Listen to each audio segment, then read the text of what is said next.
Et maintenant, on est rendu à la cinquième capsule, donc du chapitre 8, et nous allons voir maintenant les inéquations et la représentation graphique d'une inéquation du premier degré, c'est-à-dire que la variable x et il y a la variable y. Donc, ça a deux variables. Et donc, comment on va représenter ça graphiquement? Ça, ce tableau-là, donc cette page-là, quand elle sera complète, c'est ce que j'aimerais que tu aies sur ta feuille aide-mémoire. Donc, qu'est-ce qui arrive si j'ai au lieu d'avoir une équation, dans le fond, canonique, j'ai une inéquation canonique. Donc, j'ai y plus petit que ax plus b, donc plus petit qui est inférieur. Donc, ce qu'on fait, c'est on trace comme si c'était l'équation y égale à x plus b. Tu prendrais ta calculatrice, table de valeur, trouve tes points, place ça dans le graphique. Donc, ça donnerait ici une droite, mais la droite va être représentée par une ligne pointillée. C'est une droite frontière dans laquelle, parce qu'il n'y a pas de égal dans mon inéquation, cette droite-là, on va la représenter par une ligne pointillée. Et là, on veut savoir, dans le fond, si y est plus petit que ax plus b, ça veut dire que c'est soit tous les points qui sont en haut de ma droite pointillée ou en bas. Mais parce que le y est plus petit, donc y, imagine, c'est l'axe des y qui est ici. Donc, imagine, c'est un thermomètre. Donc, le thermomètre, plus tu descends, plus tu es petit, donc plus tes valeurs seront petites. Donc, y plus petit que ax plus b, ça veut dire que tu vas assurer en bas de ta droite frontière tous les points. Donc, la solution, c'est tous les points qui sont sous la ligne frontière, la droite frontière en pointillé, mais ça ne serait pas des valeurs sur la droite frontière, par contre, parce qu'elle est en pointillé, on la rejette. Ça ne peut pas être égal. Donc, à ce moment-là, donc, quand tu as la forme y plus petit que ax plus b, donc tu vas tracer une ligne pointillée et tu vas assurer vers le bas. Si jamais tu as y plus petit ou égal à ax plus b, donc à ce moment-là, tu vas avoir une ligne pleine. Donc, ta droite frontière va être une ligne pleine. Donc, les points sur cette ligne-là vont fonctionner. Mais parce que c'est plus petit, tu vas aussi assurer vers le bas. Donc, y plus petit ou y plus petit ou égal, dans les deux cas, on assure vers le bas. Ligne pointillée parce qu'on n'a pas de égal, ligne pleine parce qu'on a un égal. Et si jamais on a y plus grand que ax plus b, mais encore une fois, tu gères ton équation comme si c'était y égale à ax plus b, table de valeur avec la calculatrice, trace ta droite, pointillé parce qu'il n'y a pas de égal, et là, vu que c'est le y qui est plus grand, ben à ce moment-là, tu vas assurer vers le haut. Donc, ligne pointillée, assure vers le haut. Et l'autre, ben, c'est y plus grand ou égal à ax plus b, donc trace ta droite, ligne pleine parce qu'il y a un égal, y plus grand, donc tu vas assurer vers le haut. Et ça sera toujours vrai si le y est isolé et le y est aussi positif. Donc, y isolé positif. Donc, il ne faut pas que ça soit moins y. Si jamais tu as moins y, ben là, tu le traverses de l'autre côté, puis tu traverserais le ax plus b de l'autre part. Donc, il faut que le y soit positif. Donc, ça ici, tu peux faire capture d'écran de cette page-là qui est complète et que tu mettras sur ta feuille aide-mémoire. Je poursuis. Maintenant, on va tracer le graphique. On va y aller avec un vrai exemple. Donc là, je t'ai montré c'était quoi, qu'est-ce qu'il fallait faire dans les cas d'inéquation avec des droites canoniques. Donc, évidemment, si j'ai 2x moins 3y plus petit que 6, ça va toujours mieux si tu isoles le y. D'ailleurs, pour trouver tes coordonnées sur la calculatrice affichage graphique, c'est mieux d'isoler le y. Donc, on isole le y. Isoler y, ça veut dire que le 2x, je le traverse de l'autre part, donc ça va faire moins 3y plus petit que moins 2x plus 6. Tu aurais pu choisir aussi de prendre le moins 3y et de l'envoyer à droite. Mais ici, j'ai décidé de garder le moins 3y à gauche. Puis, il y avait une intention pourquoi je l'ai laissé là, parce que rendu là, quand ça va être le temps d'isoler, donc de diviser par moins 3 partout, oublie pas que là, maintenant, on est dans une inéquation, ce qui veut dire que parce qu'on divise par un négatif, rappelle-toi, dans le chapitre 1, avec la fonction partie entière, on divisait par un négatif, change ton signe de base. Donc, on divise par 3 partout, par moins 3, donc change le signe d'inégalité. Donc, le y va devenir plus grand que 2 tiers x moins 2 en simplifiant tout ça. Ici, un moins divisé avec un moins, puis ici, un plus divisé avec un moins, donc c'est pour ça que ça fait plus puis moins. D'accord? Donc, si tu avais choisi de traverser moins 3y de l'autre côté, ben, tu aurais vu que le 3y positif est du côté du plus grand. Puis regarde ici, le côté y devient du côté du plus grand. Donc, il y a un lien très logique mathématique là-dedans. On prend la table de valeurs calculatrice. Donc, je te fais apparaître la calculatrice. Encore une fois, un rappel. Donc, le y égale on, y égale clear. Clear, ça c'était nos équations des autres capsules. Donc, à ce moment-là, j'écris. Mais là, là on ne peut pas gérer des plus petits, des plus grands. Donc, ce qu'on fait, on le gère comme si c'était un égal. Donc, y égale 2 tiers x moins 2. Donc, je l'écris comme ça à y1. Donc, 2x divisé par 3 ou 2 divisé par 3, ensuite suivi de x moins 2. Donc là, à ce moment-là, je vais aller chercher mes coordonnées dans ma table de valeurs. Puis là, à ce moment-là, bien évidemment, parce que j'ai des fractions, c'est sûr que j'ai des drôles de nombres. Donc, ce qui veut dire que dans le plan cartésien, là, je fais réapparaître ma calculatrice. Parce que dans le fond, on va aller chercher les coordonnées qui arrivent juste. Donc, la coordonnée moins 3, moins 4, la coordonnée 0, moins 2. Si tu te promènes, tu vas placer le couple 3, 0. Va chercher tes coordonnées qui arrivent juste, 6, 2, puis place ça dans le graphique. Donc, on va placer tous les points qui arrivent juste dans le graphique. Donc là, maintenant, on va les relier par une droite, mais attention, ici, je n'ai pas de signe d'égalité, donc c'est plus grand. Donc, ça veut dire que parce que je n'ai pas de égal dans mon inéquation, je fais une ligne pointillée. Et là, mon y est du côté du plus grand, donc ça veut dire que je vais assurer vers le haut.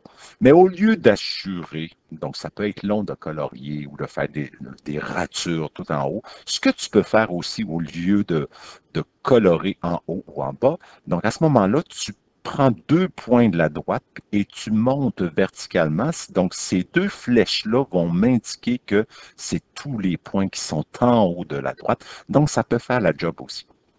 Donc, au lieu d'assurer au complet, faites 2 flèches. Donc, une, ça pourrait être suffisant, mais je préfère 2 parce que tu vas voir, quand on va mêler d'autres équations là-dedans, ça va être plus facile. Donc, tu en mets 2. Donc, voilà. Cas particulier. Donc, ça se pourrait que tu te retrouves avec Y plus petit ou plus grand, plus petit ou égal ou peu importe. Y est égal à un nombre. Donc, Y est égal à un nombre, c'est toujours représenté par une droite horizontale. Donc, par exemple, j'ai Y plus grand ou égal à 3. Fais comme si c'était Y égale 3. Donc, ça me ferait une droite ligne pleine parce qu'il y a un égal vis-à-vis Y vaut 3. Donc, c'est une droite horizontale. Et là, ben, c'est encore le même principe. Le Y est du côté du plus grand, ça veut dire que je vais assurer vers le haut. Donc, ici, j'ai marqué mes 2 flèches pour dire que c'est vers le haut. Je n'ai pas besoin d'assurer. OK, maintenant, j'y vais avec une deuxième. Donc, Y plus petit que moins 3. Donc, je m'en vais à Y moins 3. C'est une droite horizontale. Donc, cette fois-ci, elle est pointillée. Et là, c'est Y plus petit. Ça veut dire que je vais assurer vers le bas. Donc, j'ai tout représenté ça dans le même plan cartésien, mais ça aurait pu être 3 plans cartésiens ou 4 plans cartésiens différents parce qu'ici, il va y avoir 2 autres exemples. On peut se retrouver aussi avec x plus petit qu'un nombre, x plus grand qu'un nombre, x plus petit ou égal, etc. Donc, x est égal à un nombre. Donc, à ce moment-là, ça, c'est une droite verticale. Donc, la droite verticale, par exemple, j'ai x plus grand que moins 2,5. Donc, tu t'en vas vis-à-vis x vaut moins 2,5. Tu traces une droite verticale. À ce moment-là, c'est une ligne pointillée. Pourquoi? Bien, parce qu'il n'y a pas d'égal. Puis là, je veux avoir plus grand. Fait que là, plus grand, ça ne veut pas dire j'assure en haut, j'assure en bas. Mais non, ma droite est verticale. Donc, si je veux les valeurs plus grandes de x plus grande que moins 2,5. Donc, à ce moment-là, qu'est-ce qu'on va faire? Qu'est-ce qui est plus grand que moins 2,5 sur l'axe des x? C'est toutes les valeurs qui sont situées à droite. Et à ce moment-là, ben, si j'ai x est plus petit ou égal à 4, Donc, je m'en vais à X vis-à-vis 4, ligne pleine. Et là, je veux les valeurs plus petites. Donc, à ce moment-là, ça va être des valeurs qui sont à gauche. Donc, le Y plus petit, plus grand, donc on assure vers le haut, vers le bas. Et quand c'est un X égal ou un X inégal à un nombre, donc à ce moment-là, on assure vers la droite quand c'est plus grand et vers la gauche quand c'est plus petit. Comment on va faire pour retrouver l'inéquation? Donc, je te donne une table, je te donne un graphique. Je te donne un graphique et je veux que tu me trouves l'inéquation associée à ce demi-plan-là. Donc là, ce qu'on voit ici, c'est une ligne pleine. Donc déjà, dans mon signe d'inégalité, je vais pouvoir dire que c'est il y a un égal dans mon inégal. Et c'est assuré, ben regarde, si tu prends ce point-là, c'est-tu vers le haut ou c'est vers le bas? Ben, ça va être vers le haut. Donc, ça va être un Y plus grand ou égal. Mais là, il reste à trouver l'équation de la droite frontière. Donc, on va aller chercher deux coordonnées qui arrivent juste. Donc, il faut déterminer l'équation de la droite frontière qu'on va exprimer sous la forme canonique avec les deux points. Donc, tout d'abord, on prend deux coordonnées. Ça, n'oublie pas, hein? Ça, une droite qui coupe l'axe des Y, c'est l'ordonnée à l'origine. Et ici, c'est l'abscisse à l'origine. Donc, ordonnée à l'origine, quand X vaut 0, abscisse à l'origine, quand Y vaut 0. N'oublie pas d'intégrer ça dans ton cerveau si ce n'est pas déjà fait. C'est supposé d'être fait, mais il faut toujours répéter, répéter, répéter. Donc, ordonnée à l'origine, abscisse à l'origine. Donc, à ce moment-là, ben, on trouve la pente. La pente, c'est Y2 moins Y1 sur X2 moins X1. Donc, X1, Y1, X2, Y2, 0 moins 8 sur 4 moins 0. Ça fait moins 2. Donc, je connais la pente. Et donc, je mets la pente devant le X. Il me reste à trouver le B. Fait que je choisis l'une des coordonnées. Fait que là, tu pourrais prendre 4, 0. Mais, c'est bien plus simple de prendre ici quand X vaut 0. Ici, qu'est-ce que c'est? C'est l'ordonnée à l'origine. Fait que quand X vaut 0, c'est l'ordonnée à l'origine. Fait qu'à place de B, ben, tu vas mettre l'ordonnée à l'origine. Donc, Y égale moins 2X plus 8. Mais là, parce que c'est une ligne pleine et parce que c'est assuré vers le haut, on va utiliser le signe d'inégalité Y plus grand ou égal à moins 2X plus 8. C'est pas extraordinaire. Tout est logique là-dedans. Tout est logique. Si tu beau les maths pour ça, parce que tout est logique. Maintenant, on va faire une traduction algébrique d'un énoncé. Donc, identifier les deux variables. Donc, ça va être la première des choses. Dans le fond, tu vas avoir une phrase dans laquelle il va falloir que tu trouves une inéquation ou un système d'inéquation. Donc, à ce moment-là, tu identifies tes variables. X, c'est quoi? Y, c'est quoi? Donc, X, c'est le nombre de cheveux de mon prof de maths. Y, c'est le nombre de cheveux d'un de mes élèves, par exemple. Donc, ensuite, on va traduire en inéquation, c'est-à-dire qu'on va avoir quelque chose plus petit ou plus grand, ou plus petit ou égal, ou plus grand ou égal. Et voici une phrase dans laquelle on va devoir traduire. Donc, le double de l'âge de Géraldine, augmenté de 25, est moins que l'âge de Gérard. Donc, est moins que, ça veut dire que c'est plus petit. Est-ce que ça peut être égal? Donc, si je dis est moins que, c'est sûr que c'est plus petit, ça ne peut pas être égal. Donc, à ce moment-là, ici, de quoi on parle? On parle de l'âge de Géraldine, on parle de l'âge de Gérard, donc ça risque d'être mes deux variables. Fait que je vais dire X, c'est l'âge de Géraldine, ben, c'est le premier nom que j'ai vu, fait que ça va être le X. Y, ça va être l'âge de Gérard, parce que c'est le deuxième nom que j'ai vu. Bon, tu pourrais dire que l'âge de Gérard, c'est X, puis que l'âge de Géraldine, c'est Y. Bien, ça, c'est pas grave. Sauf que l'inéquation ne sera pas tout à fait pareille. Mais la logique mathématique sera toujours là. Donc, X, c'est l'âge de Géraldine parce que c'est le premier nom, et Y, c'est l'âge de Gérard parce que c'est le deuxième nom, tout simplement. Donc, le double de l'âge de Géraldine, fait que le double de X, augmenté, plus augmenté de 25, donc plus 25, est moins que, donc plus petit que. Donc, est moins que, c'est le plus petit que l'âge de Gérard, puis l'âge de Gérard, c'est Y. Donc, ça ici, à partir de ça, on pourrait faire le graphique de ça. Donc, ce serait Y. Si je le lis à la chinoise, là, je lis Y est plus grand que 2X plus 25. Donc, si je lis ça dans l'autre sens, c'est le Y qui est du côté du plus grand. Donc, Y est supérieur au double de l'âge de Géraldine, augmenté de 25. Voilà. Donc, graphiquement, ligne pointillée, assuré vers le haut, parce que le Y isolé positif est du côté du plus grand, donc vers le haut.